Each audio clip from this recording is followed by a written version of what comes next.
రైతు భరోసా కార్యక్రమంలో భాగంగా వ్యవసాయ యోగ్యమైన భూములన్నింటికి రైతు భరోసా పథకం కింద నిధులను ఇవ్వడం జరుగుతుంది.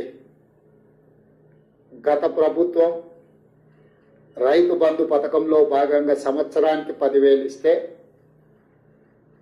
మా ప్రభుత్వం ప్రజాపాలనలో రైతులందరికీ సంవత్సరానికి 12,000 రూపాయలు ఇవ్వాలని నిర్ణయం తీసుకున్నది.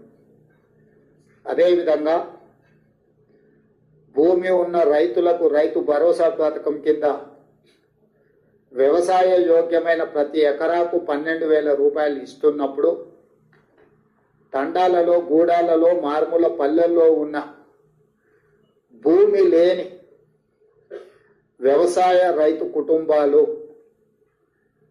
భూమి లేకపోవడం ఒక శాపము, ప్రభుత్వం మమ్మల్ని ఆదుకోకపోవడము ఇంకొక శాపము అన్నట్టుగా పాదయాత్రల సందర్భంగా అటు భట్టి విక్రమార్క గారికి కానీ నాకు కానీ ఈ మధ్యకాలంలో మా మంత్రివర్గ సహచరులు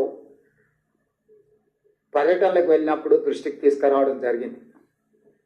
అందుకే మా ప్రభుత్వం భూమి లేని వ్యవసాయ కుటుంబాలకు ప్రతి సంవత్సరానికి 12,000 రూపాయలు వాళ్ళకు కూడా ఇవ్వాలి, వాళ్ళు కూడా మన సమాజంలో మనలో భాగమే అని గుర్తించి ఈ పథకాన్ని అమలు చేయాలని నిర్ణయం తీసుకున్నది.